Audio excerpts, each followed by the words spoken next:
بسم اللہ الرحمن الرحیم الحمد للہ رب العالمین والصلاة والسلام علی سید المرسلین خاتم النبیین محمد وآلہ وصحبہ اجمعین اما بعد۔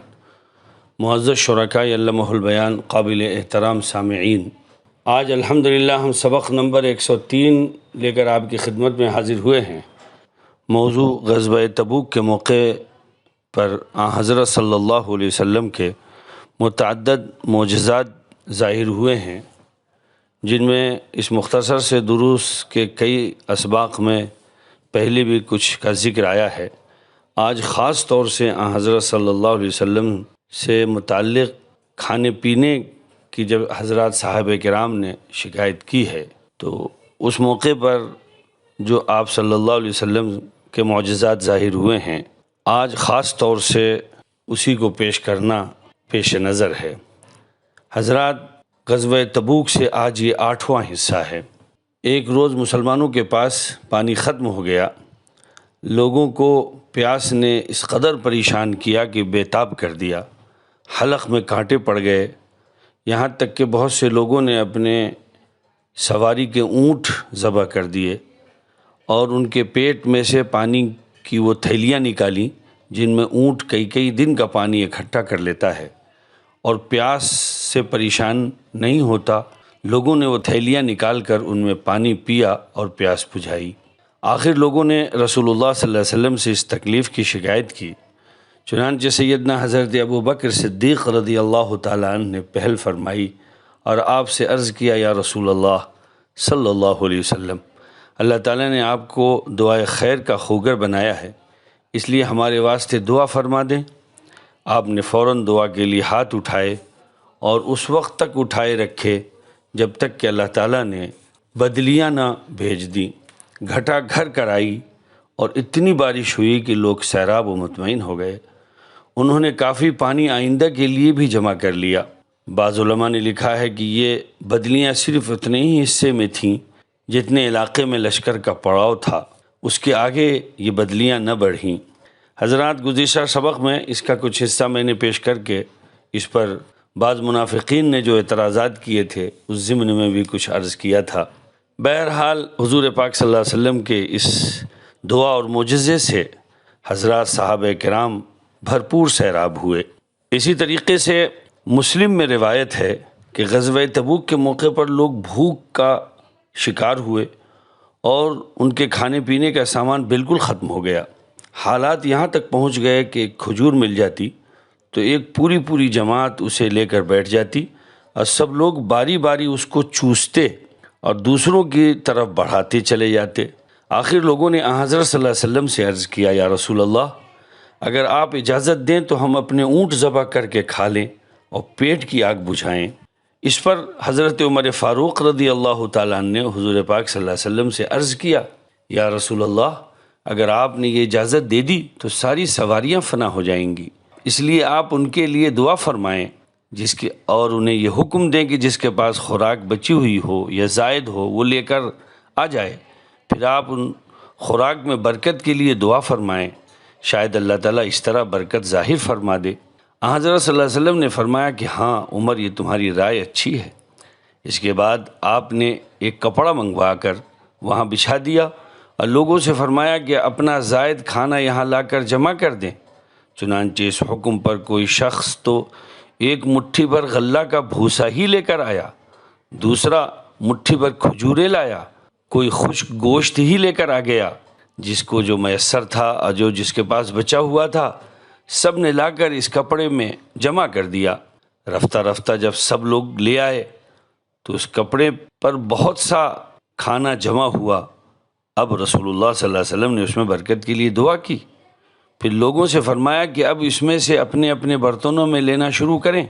چنانچہ سب نے اس خوراک میں سے لینا شروع کیا، یہاں تک کہ پورے لشکر میں کوئی برتن ایسا نہیں رہا جو انہوں نے بھر نہ لیا ہو۔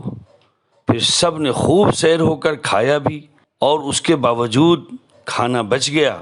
اس وقت رسول اللہ صلی اللہ علیہ وسلم نے فرمایا، میں گواہی دیتا ہوں کہ اللہ تعالیٰ کے سوا کوئی معبود نہیں ہے، اور یہ کہ میں اللہ کا رسول ہوں۔ جو شخص بھی اس کلمے کے ساتھ یعنی لا الہ الا اللہ محمد الرسول اللہ کے ساتھ، اس عقیدے اور ایمان کے ساتھ کہ اللہ کے ساتھ کوئی شریک نہیں، اللہ کا کوئی شریک نہیں، اللہ تعالیٰ سے ملے گا، اس کو جنت سے کوئی روک نہیں سکتا۔ ایک روایت میں یہ لفظ ہیں کہ اللہ تعالیٰ نے اس کو جہنم کی آگ سے بچا لیا۔ کھانے کی تنگی کا یہ واقعہ شاید اس کے بعد کا ہے، جبکہ حضرت طلحہ ابن عبید اللہ نے مسلمانوں کے لیے کچھ اونٹ ذبح کیے تھے اور لوگوں کو کھلایا پلایا تھا۔ اس وقت حضرت صلی اللہ علیہ وسلم نے فرمایا تھا کہ تم طلحہ فیاض ہو۔ فیاض کے معنی سخی کے ہیں۔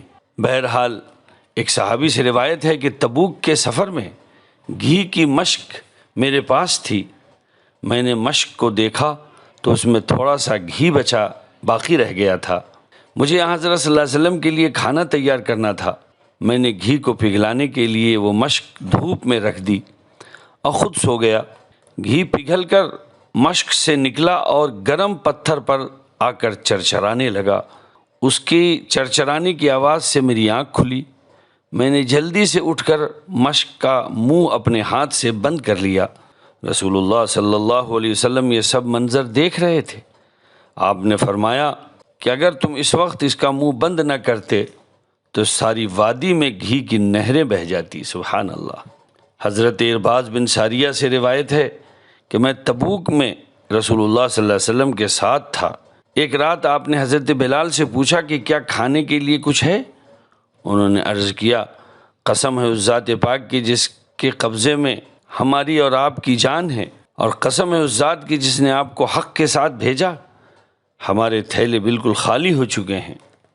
آپ نے فرمایا پھر دیکھو، ممکن ہے کسی تھیلے میں کچھ موجود ہو۔ اس کے بعد حضرت صلی اللہ علیہ وسلم نے خود ایک ایک تھیلا اٹھا کر الٹنا شروع کیا، جن میں سے ایک دو کھجوریں نکل کر گرنے لگیں۔ آخر اس طرح آپ کے ہاتھ میں 7 کھجوریں آ گئیں۔ پھر آپ صلی اللہ علیہ وسلم نے ایک دسترخوان منگوایا اور بچھا دیا، اور وہ کھجوریں اس پر رکھ کر اس پر اپنا دست مبارک رکھ دیا، اور ہم لوگوں سے فرمایا کہ اللہ کا نام لے کر کھاؤ۔ چنانچہ ہم 3 آدمیوں نے پیٹ بھر کر کھانا کھایا۔ میں نے 74 کھجوریں کھائیں۔ سیدنا حضرت بلال حبشی کہتے ہیں کہ میں نے 74 کھجوریں کھائیں، جنہیں میں شمار کرتا رہا اور ان کی گٹھلیاں دوسرے ہاتھ میں جمع کرتا رہا۔ اس طرح میرے دونوں ساتھیوں نے بھی اسی طرح کیا۔ آخر ہم نے شکم سیر ہو جانے کے بعد ہاتھ روک لیے، مگر اب دیکھا تو دسترخوان پر وہ 7 کی 7 کھجوریں جو کی تو موجود تھیں۔ اس کے بعد آپ نے حضرت بلال سے فرمایا، بلال ان کھجوروں کو اٹھا کر رکھ دو، ان میں سے جو بھی کھائے گا شکم سیر ہو جائے گا۔ پھر اگلے دن آپ نے بلال سے وہی کھجوریں منگائیں اور اسی طرح ان پر دست مبارک رکھ کر فرمایا بسم اللہ کہہ کر کھاؤ۔ چنانچہ ہم نے پھر شکم سیر ہو کر کھانا کھایا، جبکہ اس وقت ہم 10 آدمی تھے۔ پھر ہم نے ہاتھ روک لیا، دیکھا تو 7 کی 7 کھجوریں اسی طرح موجود تھیں۔ اس وقت رسول اللہ صلی اللہ علیہ وسلم نے فرمایا، مجھے اپنے پروردگار سے حیا آتی ہے، ورنہ ہم یہی کھجوریں اس وقت تک کھاتے رہتے جب تک کہ ہم میں کا ایک ایک شخص مدینہ نہ پہنچ جاتا۔ یہ کہہ کر آپ نے وہ 7 کھجوریں ایک غلام کو عطا فرما دی، جو انہیں چباتا ہوا باہر نکل گیا۔ حضرات، یہ حضور پاک صلی اللہ علیہ وسلم سے کھانے پینے کے 2 معجزے، پانی سے متعلق بھی اور کھانے سے متعلق بھی اس موقع پر ظاہر ہوئے۔ کتنے خوش قسمت تھے حضرات صحابہ کرام، جنہیں حضور پاک صلی اللہ علیہ وسلم کی ان معجزات کو اپنی سر کی آنکھوں سے دیکھنے کا شرف و موقع ملتا تھا۔ کس قدر ان حضرات کا ایمان بڑھتا ہوگا، کس قدر ان کے ایمان میں پختگی اور مضبوطی اور حضرت سے عقیدت بڑھتی ہوگی۔ الحمدللہ حضرات، آج ہم سن رہے ہیں، سن کر ہمارے ایمان میں ایک جلا، ہم اپنے ایمان میں ایک جلا محسوس کر رہے ہیں، اپنے ایمان میں قوت طاقت محسوس کر رہے ہیں۔ اللہ تبارک و تعالیٰ پوری امت کی طرف سے حضرت صلی اللہ علیہ وسلم پر آپ کے شایع نشان درود و سلام نازل فرمائے، اور حضرات صحابہ کرام کو پوری امت کی طرف سے جزائے خیر عطا فرمائے۔ اللہ تعالیٰ اس کاوش کو جو بندہ ناچیز اور آپ ہم سب مل کر رہے ہیں کہ سیرت پاک صلی اللہ علیہ وسلم کو عام کیا جائے اور اس کے خوب چرچے ہمارے ہاں ہوں۔ مجھے بڑی خوشی ہے کہ بعض احباب ریکارڈنگ پر لگا کر اپنے گھروں میں اجتماعی طور پر سنتے ہیں، ماشاءاللہ ماشاءاللہ۔ آپ یقین رکھیے کہ جتنی دیر آپ کے گھر میں ذکر رسول صلی اللہ علیہ وسلم ہوتا ہے، خدا کی رحمت آپ کے گھر پر متوجہ ہوتی ہے۔ اللہ تعالی ہم سب کی اس کاوش کو قبول فرمائے اور ہم سب کے لیے اس کاوش کو بلندی درجات کے ساتھ ساتھ خاتمہ بالایمان کا ذریعہ فرمائے، قبر کی منزلوں کو آسان اور سہل ہونے کا ذریعہ فرمائے۔ اللہ تعالیٰ دین و دنیا کی سعادت مندی اور کامیابی کا ذریعہ فرمائے۔ آمین ثم آمین۔ السلام علیکم ورحمۃ اللہ وبرکاتہ۔